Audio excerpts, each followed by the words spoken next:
Maharashtra top 10 में आपका स्वागत है। आइए देखते हैं महाराष्ट्र की वो खबरें जो इस हफ्ते सुर्खियों में रही। महाराष्ट्र के 56 लाख किसानों को फडणवीस सरकार ने बड़ी सौगात दी है। सरकार ने 36,585 करोड़ रुपए के ऐतिहासिक कर्जमाफी योजना का ऐलान किया।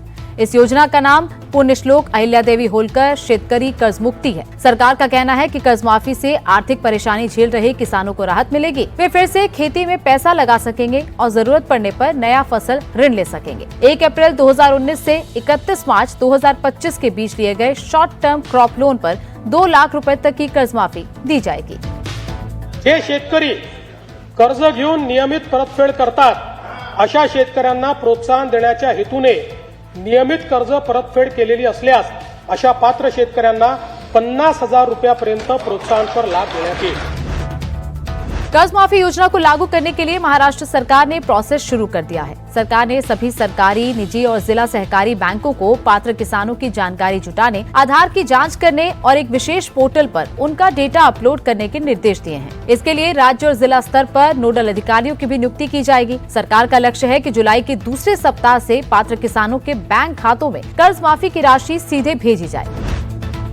महाराष्ट्र सरकार ने महिलाओं को किसानों का दर्जा देने के लिए ऐतिहासिक कदम उठाया है। फडणवीस कैबिनेट ने महाराष्ट्र महिला किसान सशक्तिकरण विधेयक 2026 के ड्राफ्ट को मंजूरी दे दी है। इस विधेयक को मानसून सत्र में ही पेश किया जाएगा। इस योजना के तहत जिन महिलाओं के नाम पर जमीन नहीं है और वो खेती या उससे जुड़े काम करती हैं, उन्हें महिला किसान सर्टिफिकेट दिया जाएगा। डेयरी, मछली पालन, बटाईदारी, किराएदारी और कृषि मजदूरी करने वाली महिलाएं भी इसके दायरे में आएंगी। सर्टिफिकेट की मदद से महिलाएं किसान क्रेडिट कार्ड, सरकारी सब्सिडी, फसल बीमा और लोन और अन्य कृषि योजनाओं का लाभ आसानी से ले सकेंगी। दिल्ली मुंबई एक्सप्रेसवे का वडोदरा मुंबई वाला हिस्सा 31 अगस्त तक शुरू हो सकता है। मुख्यमंत्री देवेंद्र फडणवीस ने एक्सप्रेसवे का निरीक्षण किया और चल रहे काम को लेकर अपडेट लिया। आपको बता दें कि 8 लेन वाला एक्सप्रेसवे करीब 1400 किलोमीटर लंबा है। इसके बनने से सफर लगभग 8 घंटे से घटकर 4 घंटे रह जाएगा। इसके साथ ही नवी मुंबई के जवाहरलाल नेहरू पोर्ट तक सीधी सड़क कनेक्टिविटी मिलने से सामान ढुलाई भी जल्दी और सस्ती हो जाएगी। मुख्यमंत्री देवेंद्र फडणवीस ने पुणे में सारथी संस्था का दौरा किया और वहां चल रही योजनाओं की समीक्षा की। महाराष्ट्र सरकार द्वारा चल रही सारथी संस्था मराठा समाज के युवाओं की पढ़ाई और करियर में मदद करती है। सीएम फडणवीस ने बताया कि अब तक सारथी के जरिए 140 युवाओं ने यूपीएससी, 1124 ने एमपीएससी और 500 से ज्यादा युवाओं ने बैंकिंग क्षेत्र में सफलता हासिल की है। मुख्यमंत्री देवेंद्र फडणवीस ने पंढरपुर तीर्थ क्षेत्र के विकास को लेकर एक हाई लेवल मीटिंग की, जिसमें उप मुख्यमंत्री सुनेत्रा पवार और उप मुख्यमंत्री एकनाथ शिंदे मौजूद रहे। पंढरपुर तीर्थ क्षेत्र के विकास में करीब 3,994 करोड़ रुपए खर्च किए जाएंगे। इसमें विट्ठल रुक्मिणी मंदिर परिसर, मंदिर कॉरिडोर, चंद्रभागा घाट और श्रद्धालुओं को मिलने वाली सुविधाओं का विकास किया जाएगा। महाराष्ट्र में नक्सलवाद के खिलाफ जीरो टॉलरेंस नीति के तहत गढ़चिरौली में सुरक्षा बलों को बड़ी कामयाबी मिली है। गढ़चिरौली पुलिस और सीआरपीएफ ने मिलकर महाराष्ट्र छत्तीसगढ़ सीमा के पास बालबेड़ा जंगल में माओवादियों का हथियार बनाने के बड़े ठिकाने का भांडाफोड़ किया। कार्रवाई के दौरान मिला 5 से 6 टन हथियार बनाने का सामान जब्त करके नष्ट कर दिया गया है।